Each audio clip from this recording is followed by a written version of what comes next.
Hi children, I am going to continue the second lesson, that is energy from the sun. Now let us have a quick recap of what we learned in the previous part of the lesson.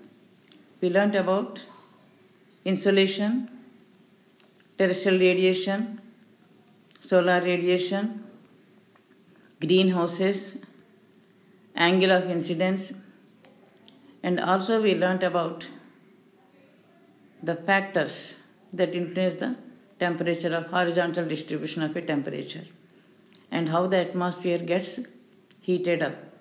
Heat balance or heat budget we learnt about, and about global warming and its effects also we discussed. I have given you some homework and I hope you have done it. Now let us enter into the lesson. Now the topic is highest and lowest temperatures. The highest temperature so far in the world was recorded in Azizia in Libya. Libya is in Africa, and in Libya, Azizia, at a place called Azizia, highest temperature was recorded so far in the world, and that highest temperature is 57.8 degrees Celsius, and it was recorded in July 1922. And the lowest temperature was recorded in July 1983 in Vostok Station in Antarctica. As you know, Antarctica, it is covered with snow. So the lowest temperature was recorded in Vostok Station in Antarctica in July 1983, and this was minus 89.2 degrees Celsius. And the minimum temperature below is 273.16 degrees Celsius. 273.16 degrees Celsius, and temperature cannot go below this. Now you can see in this map the places with highest temperature, they are shown in brown. If you observe the textbook, the same map in the textbook, you can see it more clearly. The highest temperatures where they are recorded, they are shown in red color. Here there is no difference between brown and red, so in the textbook you can see it clearly. Now the next one is recording temperature and calculating maximum and minimum temperature. How to record temperatures and how to calculate maximum and minimum temperatures. Now let us see how to calculate the maximum and minimum temperature of a place. Average monthly temperature of Hyderabad is given in the graph, and if you note down the month-wise temperature, it will be like the table given here. Month-wise it is given January to December. You can see the maximum and minimum temperatures in Hyderabad, they are given in this graph, in this table. Let us first see how to note down the maximum and minimum temperatures during 1 month. For this, we have to note down the highest and lowest temperature of the day by using 6 maximum minimum thermometer. You have learnt already about this 6 maximum and minimum thermometer in your 7th class. By using this thermometer, you have to record the maximum and minimum temperature of a day. And like that, all the 30 days you have to record the maximum and minimum temperatures. And at the end of the month, note down all the maximum temperatures of all the 30 days, add them, and now divide it with number of days. You will get the average. Similarly, if you add all the minimum temperatures and divide them with number of days, that is 30, you will get the average maximum and minimum temperature for the month. Now, factors that influence temperature. There are many factors that influence the horizontal distribution of the temperature, and the first and the foremost factor is latitude. As latitude increases, temperature decreases, and vice versa. That means if latitude decreases, temperature increases. If latitude increases, temperature decreases. That means if we are near the equator is 0 degree. If we are near the equator, the temperature is more. And if we move towards the poles, the latitude increases. And towards pole, it is very cool. So, as the latitude increases, temperature decreases, and vice versa. Equatorial regions are very hot than polar regions. Equatorial regions which receive the direct sun rays, they are hotter than the polar regions.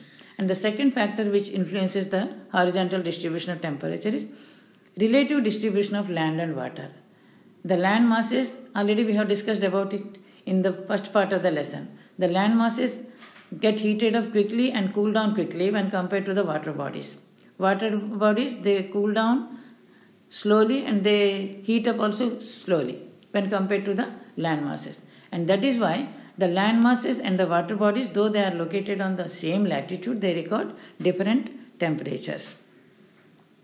And because of this differential heating and cooling of the land masses and the water bodies, land and sea breezes are caused.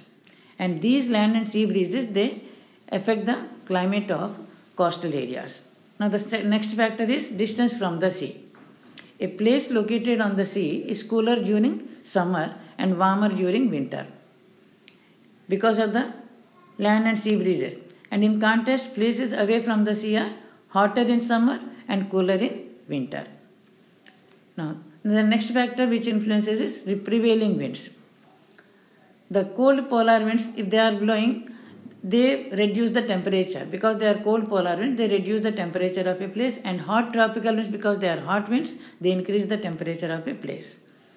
And if the soils are dry, they receive more radiation. And if there is forest cover, radiation will be less. And another factor which influences temperature is rainfall. If the rainfall is more, the temperature will be less, and vice versa. If the rainfall is more, temperature will be less, and if the rainfall is less, temperature will be more. Now the next one is moderate climate and extreme climate. Mainly we have two types of climate. One is moderate climate and the other one is extreme climate. What is this moderate climate? Places on the coast have moderate climate, which are on the sea coast, they have moderate climate. That means summers are cool and winters are warm. And that is due to the effect of the land and sea breezes. Due to the effect of land and sea breezes. Why these land and sea breezes are caused? Just now I have explained. Because of the differential heating of land masses and water bodies, these land and sea breezes are caused.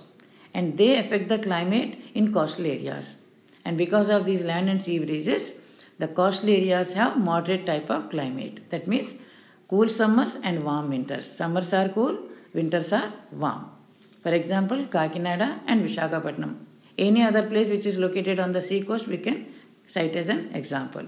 And extreme climate, places away from the sea have extreme climate. There is hot summers and cool winters. Summers are hot and winters are cool. That is extreme type of climate. Now vertical distribution of temperature. Now till now we have discussed about the horizontal distribution of temperature and the factors that affect it. Now the vertical distribution of temperature. As the altitude increases, altitude means height of a place from mean sea level is called as altitude. As the altitude increases, temperature decreases. When we go to higher elevations, temperature decreases. That already we know. And this temperature decreases at the rate of 6 degrees Celsius for 1000 meters of ascent. For every 1000 meters of ascent, 6 degrees Celsius temperature is decreased. That means suppose at the mean sea level the temperature is 30 degrees. We are going 1000 meters up to upper layers of the atmosphere. 1000 meters. Then the temperature will fall down by 6 degrees. That means there it will be only 24 degrees Celsius. And if we go further 1000 meters, again 6 degrees Celsius will decrease. That is to say 18 degrees. Like that it goes on decreasing with an increase in the altitude. For every 1000 meters of ascent, 6 degrees of temperature decreases. And this is known as normal lapse rate. And sometimes instead of normal lapse rate, it leads to inversion of temperature. What is this inversion of temperature? In certain areas and under some specialized conditions, temperature does not decrease with increase in altitude. Just now, like normal lapse rate, we discussed it just now. The temperature does not decrease with increase in altitude, but instead it increases with increase in altitude. Instead of decreasing, the temperature increases when the altitude increases, and this is called as inversion of temperature. It is a very rare phenomenon, but sometimes under specialized conditions it occurs, and this is called inversion of temperature. And it occurs mostly in narrow mountain valleys during long winter nights and in places where the ground is covered by a layer of snow. In such areas, this inversion of temperature takes place. In narrow mountain valleys during long winter nights in places where the ground is covered by a layer of snow. Now, the temperatures in places near and far from the equator. Equatorial regions like Indonesia are quite hot throughout the year and they have no winters. Equatorial regions, they don't have winters, only summer season. As we move towards north or south from the equator, it becomes colder, and here there are separate summer and winter seasons. In the equatorial region, there are no separate seasons, only summer season.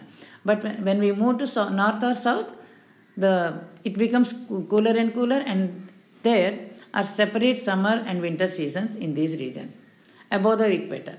See here in graph 5, average maximum temperatures of 3 places, namely Singapore, Shanghai and Vladivostok are given. And also the average temperature for the year is given down. Average temperature for the year, Vladivostok, Shanghai and Singapore, it is given. Just now I have explained how average maximum and minimum temperature is calculated. And average temperature for the year is calculated by adding up all the maximum and minimum temperature readings for every month and thus dividing by the number of readings or months. We get the average temperature for the year. Now, try to answer the questions given in text. In your textbook, page number 29, in text some questions are given. And with the help of this graph, you have to answer the questions. You can answer there, then and there in the textbook. Page number 29 of the textbook. Now, I will guide you in answering 1 or 2 questions. See the first question. Which of the 3 places shown in the graph is located near to the equator? It is Singapore. What is the average yearly temperature in that place? It is given down, 27.8 degrees Celsius. Like that you have to answer the remaining questions. In the textbook itself you can answer it. Now the next one is, why is the north cooler in winter? Northern part of India is cooler than the southern part. Why? Because it is away from the sea. Southern part, as you know, it is peninsula. Peninsula means it is surrounded by sea on 3 sides. And northern part, it is away from the sea. So it has continental type of climate. That is extreme climate. Summers are hot and winters are cool. And that is why north is cooler in winter. Now, the table shows sunrise and sunset. You can see in the picture, a table is given and this table shows sunrise and sunset in different cities in India on 10th January. Hyderabad, AP, Agra, Madurai, Nagpur, Visakhapatnam and Kohima, Nagaland. These are given here. And in these places, the timings of sunrise and sunset are given here. And now, with the help of this table, you have to answer the questions in text, page number 30 of textbook. Just for example, I will guide you for 1 or 2 questions. The remaining you do on your own. And in which of these 6 cities sunrise first takes place? You can easily get it. Kohima, Nagaland. In which of these 6 cities sunset last takes place? That is Madurai, Tamil Nadu. Like that, please answer the remaining questions in the textbook itself.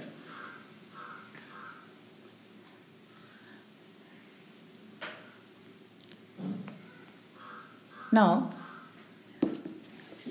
in your textbook, page number 31, 32, one graph is given, and take out that graph. Here in this graph, it is showing temperatures of Bangalore, month-wise. And you have to answer the questions given there. Only 1 or 2 questions I will guide you, and the remaining you have to do it. How warm does it usually get in December? How warm is Bangalore in the month of December? If you see the graph, you can easily find out. What is the minimum and maximum temperature in Bangalore during the month of December? Minimum is 15 degrees and maximum is 25 degrees. That you have to note down there. Like that, you please answer the remaining questions with the help of your graph textbook. Now the chapter is completed. I am going to give you some homework. Read full lesson once again and underline all the important points. Complete the blanks and MCQs in the material and learn the remaining question answers and write without seeing.